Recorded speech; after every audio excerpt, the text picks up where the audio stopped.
Hi everyone! Now we're setting ourselves a challenge. This week we're going to attempt to make soap from ingredients only from the garden, like it was 1700. And basically what I'm holding here, you wouldn't believe it, but these are the basic ingredients to make soap. Let's get on. So here comes the science behind it all. When you burn wood, it produces potassium hydroxide. Add that to the duck fat, boom, you get soap. Now the potassium hydroxide, when you mix that with the water and all that to get that out, that produces something called a lye.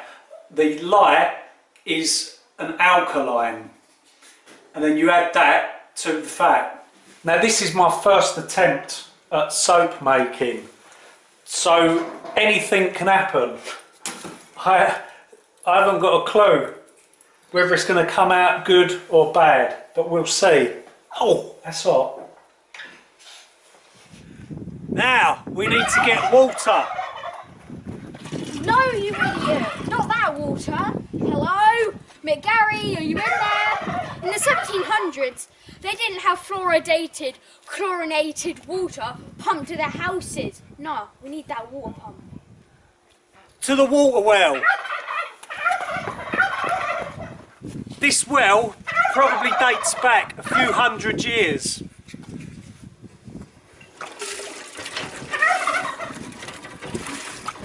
We got our chemical-free water here from the well. Uh-oh. Alright. And we have our ash, so that's very good. So we're just going to dump that in there. And we have our sticky stick, which is used for stirring. Oh, wizard. Yeah. Looks like poo. Right, so we're going to give it a good stir twice a day for 4 days. Right, now it's been 4 days and the ash has settled to the bottom and we're going to pour the water in there to get all the lumps out. Yeah, we're going to strain it through this cloth and I'll quickly show you inside the bucket what it looks like.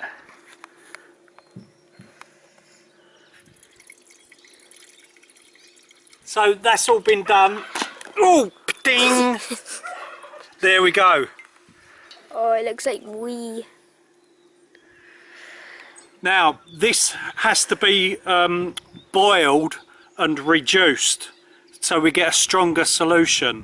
Do you know, I've got a little cut on my hand and I can already feel it stinging, so it's probably a good idea now to wear gloves and all that whilst dealing with this, because this is a bit caustic.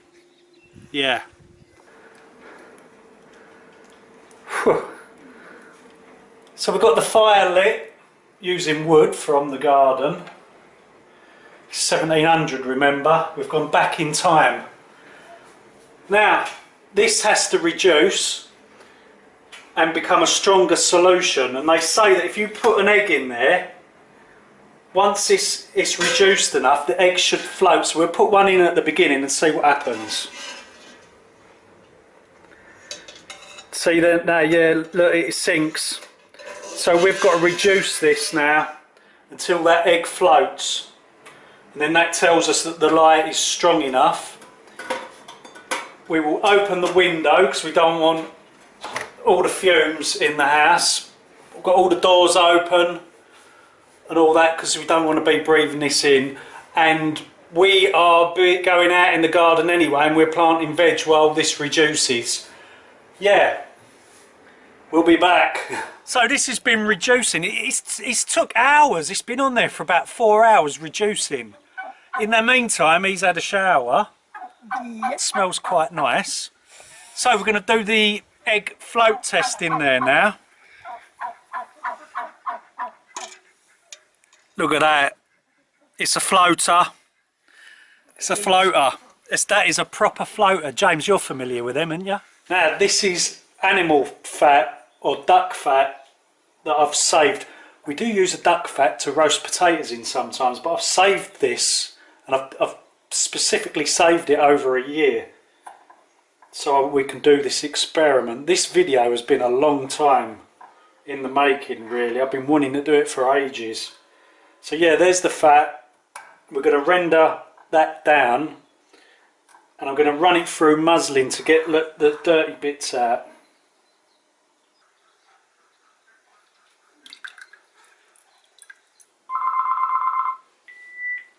Hello? No, of course it's non-vegan soap. I'd appreciate it if you don't throw red paint up against my ass. Bloody vegans. Now we're down at the hive, and you're probably wondering why I've got my bee suit on and here. Well, honey, apparently, if you add that to soap, it just makes it smell nice, but also makes it lather up more. So we're going to open up this hive and get some honey out. But also we're doing our annual check, and we've just built another hive, which is over there. Ta-da!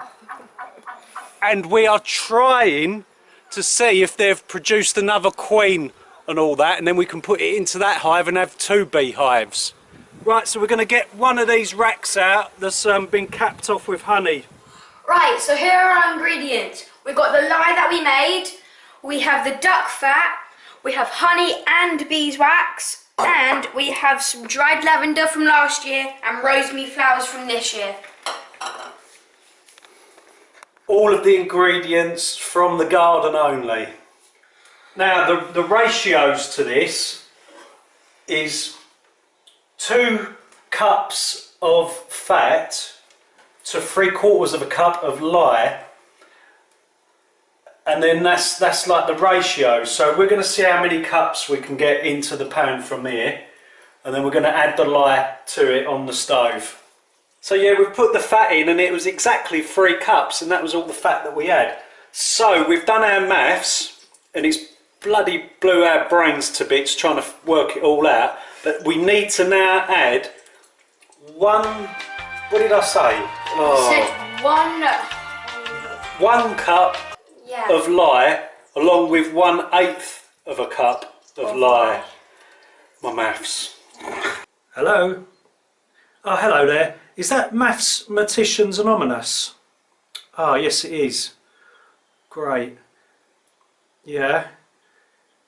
Yes, I did have extreme difficulty even just like typing in the numbers to make this call.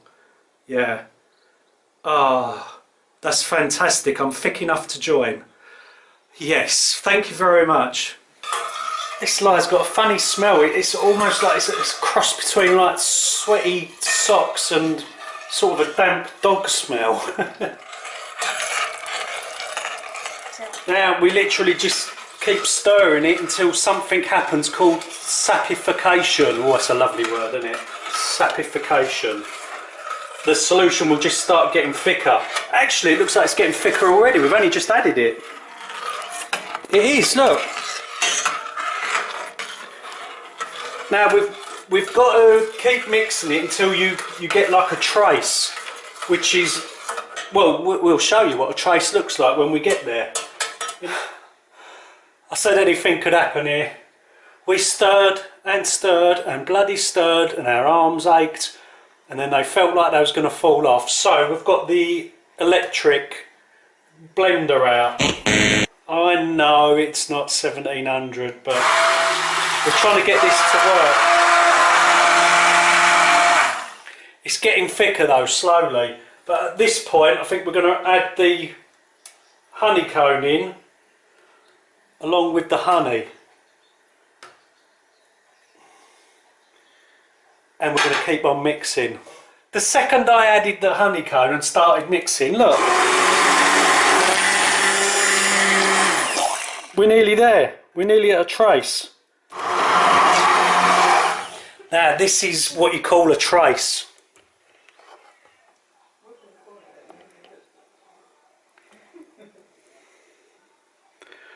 Once you get that, I think it's now time to add the lavender and the rosemary petals.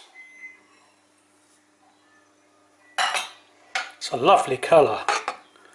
Wow, look at that. So that's ready. We're going to pour it into a mould. So I've sort of put a bit of greaseproof paper in there. Hopefully it will come out in one piece.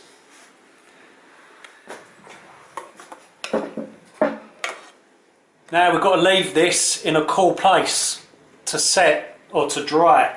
I have no idea how many days that is going to take. So far it's already taken 1 week to get this far. Now it's been just over a week and we've had the soap out in the garden trying to dry it off to make it go hard. No matter what we do, we cannot make it go hard. But I'm not going to allow this to be a foul. So I have got more wax from the beehive, quite a bit of it,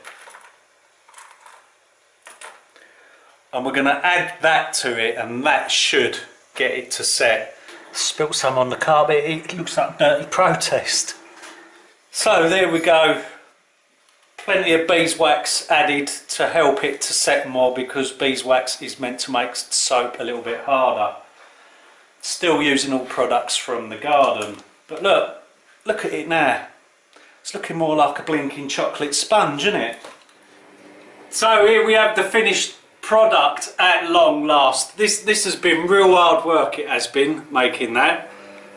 We're going to get that out. So what have we learned?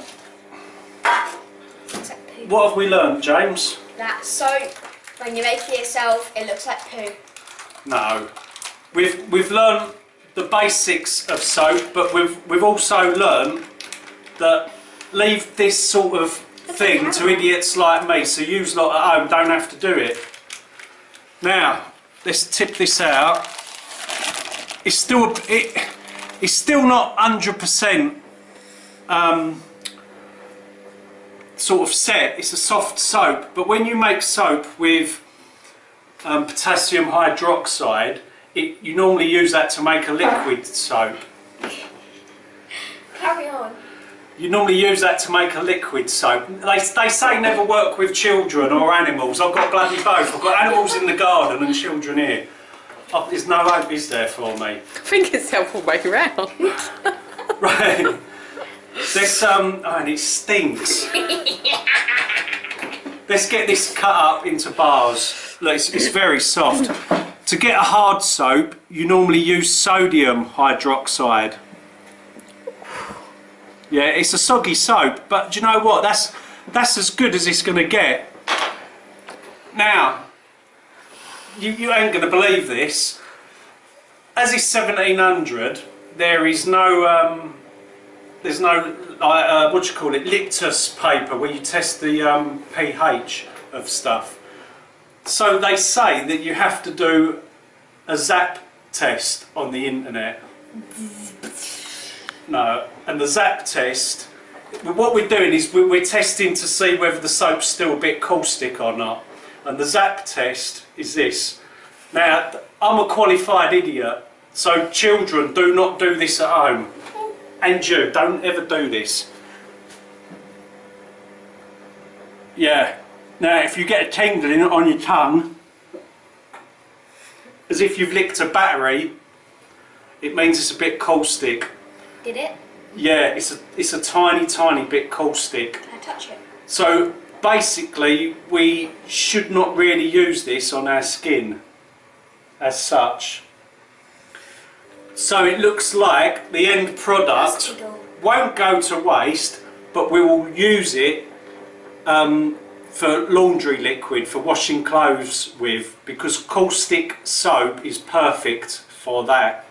Let's just take it over to the sink, and we will do a little test to see whether it will lava up or not. I will put a little bit on my hands very quickly. So we've got a little blob here, and let's see if we can get a lava up.